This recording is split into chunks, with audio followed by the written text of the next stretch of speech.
നിങ്ങൾക്ക് ഉടമ്പടിയിലുള്ളത് വാഗ്ദാനങ്ങളെല്ലാം സ്കീമുകളാണ്. പ്രസൻസ് എന്ന് പറഞ്ഞ സ്കീമാണ്, ഓൾറെഡി ഉള്ളതാണ്. ഉള്ള കാര്യം നമുക്ക് ചോദിക്കാം, ഇല്ലാത്ത കാര്യം ചോദിക്കാതിരുന്നാൽ മതി. ഉള്ള കാര്യം ചോദിക്കാം, അത് സ്കീമിലുള്ളതാണ്. എന്താണ്? നിങ്ങൾ എന്നെ സ്നേഹിക്കുകയും എൻ്റെ കൽപ്പന നിങ്ങൾ പാലിക്കുകയും ചെയ്താൽ ഞങ്ങൾ വന്ന് നിങ്ങളിൽ അപ്പോൾ സ്കീമിലുള്ളതാണത്. അപ്പോൾ നമുക്കെന്ത് ചോദിക്കാം? കർത്താവ്, ഞാൻ ഉടമ്പടി വെച്ചിട്ടുണ്ട്, പല കാര്യങ്ങളൊക്കെ ഉണ്ട്, മാളെ കെട്ടിക്കണം, തന്നെയല്ല മറ്റേ ആ ഇംഗ്ലണ്ടിൽ പോയ കൊച്ചിൻ്റെ ജോലി രണ്ടാമത് വിസ പുതുക്കി കിട്ടണില്ല, അതൊക്കെ ശരിയാണ്. പക്ഷേ എൻ്റെ മനസ്സിലുള്ളത് എനിക്ക് നിന്നെ കാണണം, അതാണ് വിഷയം. അപ്പോസ്തലന്മാരൊക്കെ ആദ്യം വന്നപ്പോൾ ചോദിച്ച ചോദ്യം അതാണ് ഈശോയ്ക്ക് ഇഷ്ടപ്പെട്ടത്. അത് ഈശോയോട് ചോദിച്ചേ, റബ്ബി വേറെ ആർ യു ലിവിങ്? ഒയ്യോ ഭയങ്കര, അതായത് വേറെ are you living? Take the bed of God, സ്തുതിക്കട്ടെ, ഹല്ലേലൂയ ഹല്ലേലൂയ ഹല്ലേലൂയ ഹല്ലേലൂയ ഹല്ലേലൂയ ഹല്ലേലൂയ യേശുവേ നന്ദി, ഹല്ലേലൂയ ഹല്ലേലൂയ യേശുവേ ഹല്ലേലൂയ ഹല്ലേലൂയ ഹല്ലേലൂയ യേശുവേ ആരാധന ആരാധന ആരാധന. യേശു തിരിഞ്ഞ് അവർ തന്റെ പിന്നാലെ വരുന്നത് കൊണ്ട് ചോദിച്ചു, നിങ്ങൾ എന്തന്വേഷിക്കുന്നു?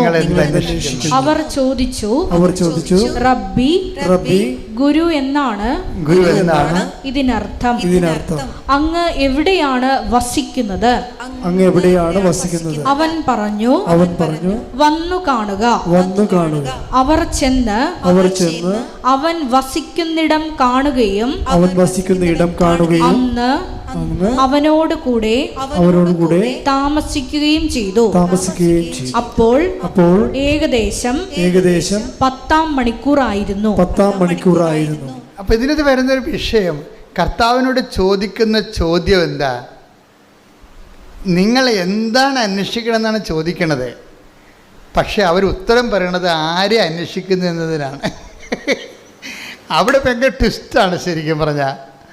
എന്താണ് അന്വേഷിക്കണം എന്നാണ് ചോദിക്കണത് കർത്താവ്. അപ്പോൾ പറയും, ഞാൻ എൻ്റെ പരീക്ഷ ജയിക്കാൻ വേണ്ടിയാണ് അന്വേഷിക്കുന്നത്. എന്നുവെച്ചാൽ നിൻ്റെ കയ്യിൽ നിന്നുള്ള ആനുകൂല്യങ്ങളാണ് അന്വേഷിക്കുന്നത്. അപ്പോൾ കർത്താവും ചോദിക്കണത്, നിങ്ങൾ വല്ല എൻ്റെ പുറകെ വരുന്നുണ്ടല്ലോ, നിങ്ങൾ ആനുകൂല്യങ്ങളാണോ അന്വേഷിക്കുന്നത് എന്ന് ചോദിക്കുമ്പോൾ അവർ പറയും, ആനുകൂല്യങ്ങളല്ല, we want to know that where you are living. നീ എവിടെ താമസിക്കുന്നു എന്നറിയണം, വചനത്തിൻ്റെ കൂടെ എവിടെയാണെന്ന് അറിയണം. അയ്യോ, എന്നാ ചോദ്യമാണ് ചെയ്യണത് ശരിക്കും പറഞ്ഞാൽ, എന്നാ ഉത്തരവാണ്. നീ എവിടെയാണ് താമസിക്കുന്നത്?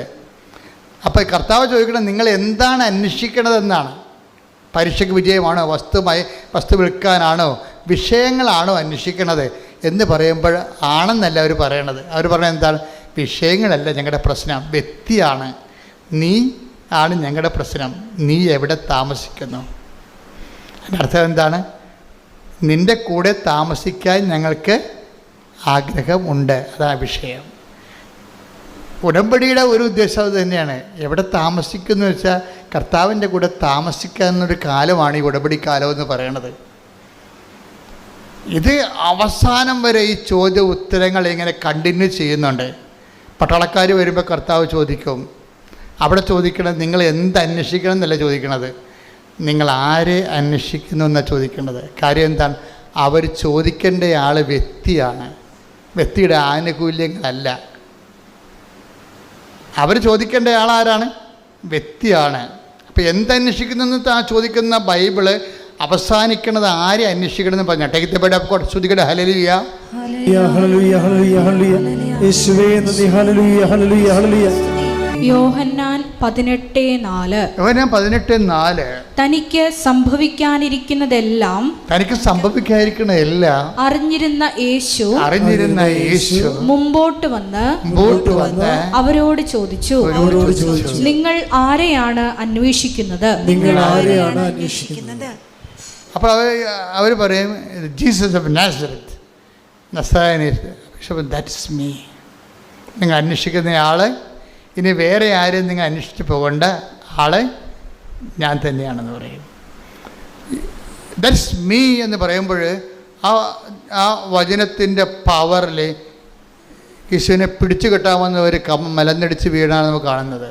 അതാണ് പവർ ഓഫ് ഗോഡ് എന്ന് പറയണത്. ഞാൻ പറഞ്ഞു വരുന്നതിൻ്റെ കാരണം, അഥവാ ദൈവം എന്നിലൂടെ ഇപ്പോൾ ഈ നിമിഷം പറയാൻ ഉദ്ദേശിക്കുന്നത്, ഈ സുവിശേഷത്തിൻ്റെ യാത്രയിൽ ആദ്യം മനുഷ്യൻ ആരംഭിക്കുന്നത് എന്ത് അന്വേഷിക്കുന്നു എന്നും പറഞ്ഞാൽ കർത്താവ് ചോദിക്കുന്നത്, നിങ്ങൾ എന്ത് അന്വേഷിക്കുന്നു? പിന്നീട് ഈശോ അത് അവസാനിപ്പിക്കുന്നത്, നിങ്ങൾ കൈതല്ല അന്വേഷിക്കേണ്ടത്, നിങ്ങൾ വിഷയമല്ല അന്വേഷിക്കേണ്ടത്, എന്നെ തന്നെയാണ് പിതാവ് അയച്ച എന്നെ തന്നെയാണ് അന്വേഷിക്കേണ്ടത്. അതാണ് ആരെ അന്വേഷിക്കുന്നു. ഉടമ്പടി എപ്പോഴും നമ്മൾ ശ്രദ്ധിക്കേണ്ടത്, സ്വാഭാവികം നമുക്കൊരു പ്രലോഭനം ഉണ്ടാകാം. എന്തന്വേഷിക്കാൻ?